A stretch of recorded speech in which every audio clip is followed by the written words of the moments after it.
Saudara-saudara semuanya yang dikasihi dan diberkati oleh Tuhan, selamat bertemu. Tapi sebenarnya saya mendapatkan jadwal untuk menyampaikan apa yang disebut dengan santapan rohani Klasis Klaten Timur.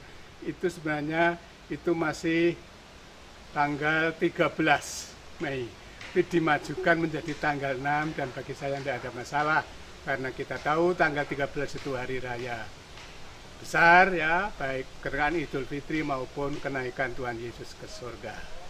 Dan saya sekarang ini ada di pinggir kebun ini, saudara-saudara, supaya lebih nyaman. Mari kita bersama-sama bersatu hati dalam suasana yang sangat menyenangkan ini. Kita berdoa.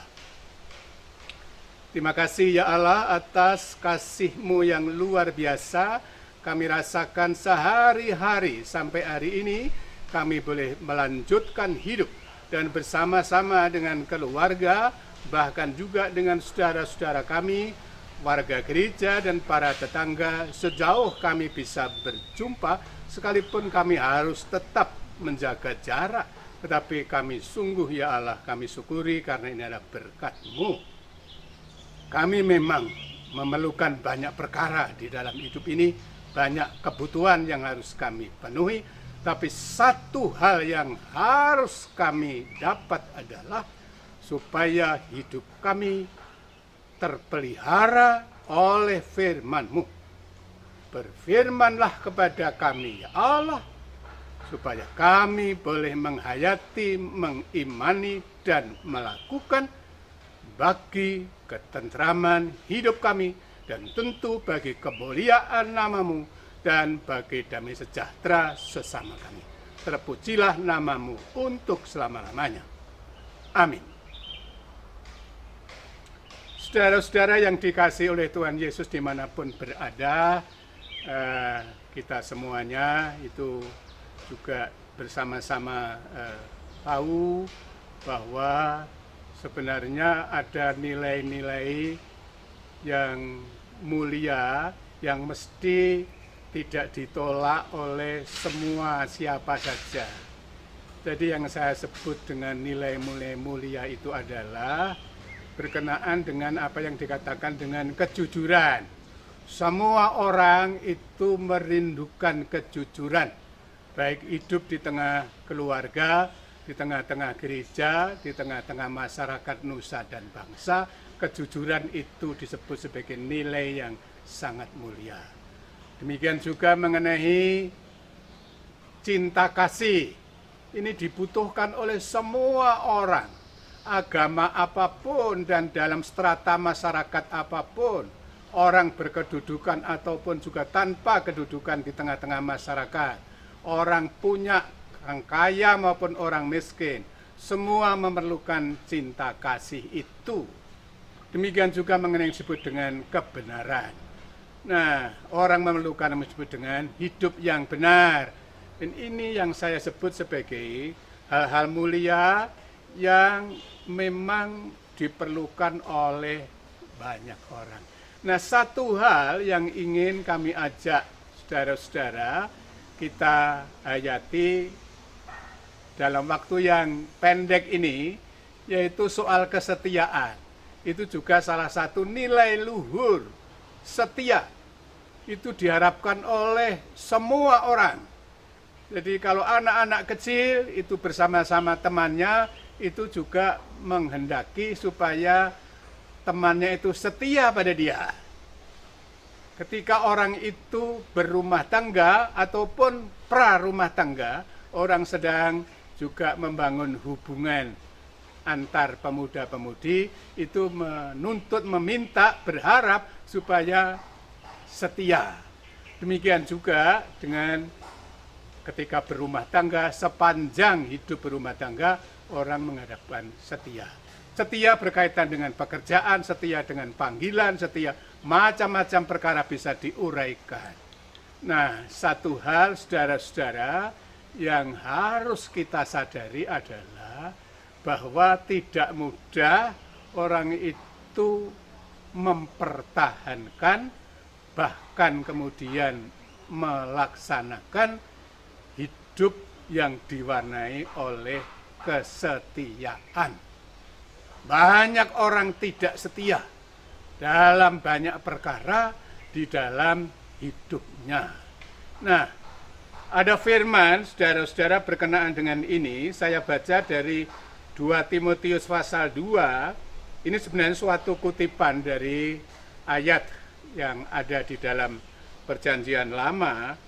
Jika kita mati dengan Dia, kita pun akan hidup dengan Dia. Jika kita bertekun, kita pun akan ikut memerintah dengan Dia.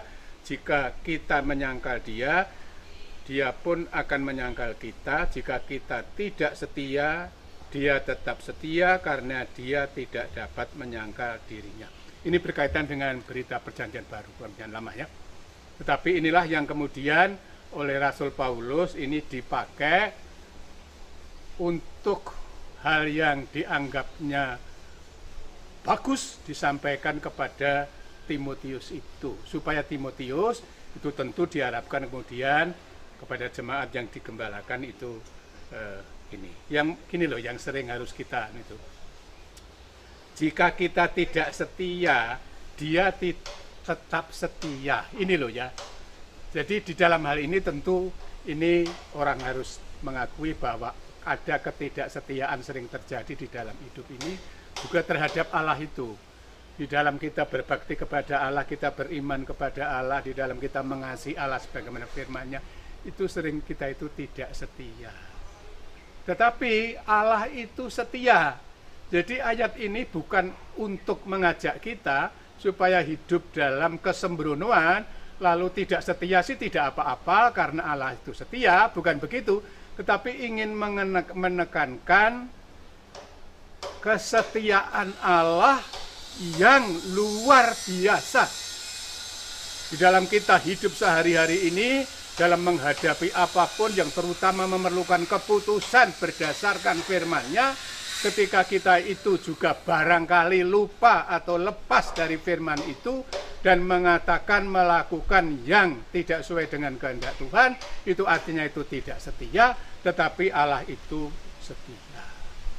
Jadi ini bukan hanya soal setia beribadah, tiap minggu beribadah, atau tiap malam berdoa, pagi berdoa, bukan hanya soal rutinitas itu dilakukan, tetapi tentu dari hati, bagaimana kita itu harus setia kepada Allah, tetapi sering kita tidak setia. Tetapi yang merupakan berita Injili, sukacita bagi kita adalah bahwa Allah di dalam Yesus Kristus itu setia. Ini berita Injili, bukan untuk mendorong kita untuk sembrono, tetapi supaya kita itu bersyukur, merasa bersyukur karena kok punya Allah yang begitu setia. Dan itu kalau dihayati betul, saudara-saudara, itu menjadikan kita itu berani menghadapi hidup, kita itu tenang di dalam hidup, baik berkenaan dengan soal krisis ekonomi, soal pekerjaan barangkali sedang di PHK, atau juga sulit mencari pekerjaan meskipun sudah memegang ijazah, bahkan juga strata 2 atau strata 3, tetapi sulit mencari pekerjaan, atau juga sulit untuk mencari pasangan hidup yang seperti dikehendaki, atau juga orang sedang menghadapi problem dalam rumah tangga, melayani orang tua tidak mudah, atau orang tua melayani anak juga tidak mudah karena perbedaan karakter. Jadi kalau orang Jawa itu mengatakan senajan nunggal sak patarangan ning anak iki iso beda-beda, memang bisa terjadi. Tetapi orang tua yang beriman kepada Allah bahwa Allah itu setia, diberikan keberanian untuk menghadapi itu. Firman Allah, jika kita menyangka Dia, Dia pun akan menyangka kita. Tetapi lalu begini, jika kita tidak setia, Dia tetap setia karena Dia tidak dapat menyangkal dirinya sebagai Allah yang setia. Itu berkali-kali Alkitab mengatakan Allah itu setia. Tuhan memberkati kita semua. Amin. Mari kita berdoa. Terima kasih Tuhan atas firman yang ditaburkan pada saat ini. Kami diingatkan oleh firman-Mu ya Allah, bahwa Engkau adalah Allah kami yang setia, yang tidak akan pernah mengingkari dan menyangkal kesetiaan-Mu. Terima kasih Tuhan Yesus, biarlah menjadikan kami ini semakin teguh di dalam hidup kami ini, mempunyai keberanian menghadapi segala tantangan dan peristiwa yang terjadi di dalam hidup ini. Bapa kami surgawi, kami menyerahkan hidup di tangan kasih-Mu, dimanapun kami berada, baik di tengah-tengah keluarga kami masing-masing maupun bersama dengan yang lain, bahkan ketika kami sendirian pun, kami tetap mempunyai keyakinan bahwa Allah yang setia, dan kami dipanggil untuk menjadi hamba-Mu yang setia. Ampuni dosa kami Tuhan Yesus. Berkati kami semuanya, berkatilah juga ya Allah, kami semua biar menjadi saluran berkat bagi orang lain. Segala sesuatu sepanjang kehidupan kami, segala urusan kami serahkan di tangan kasih-Mu ya Allah.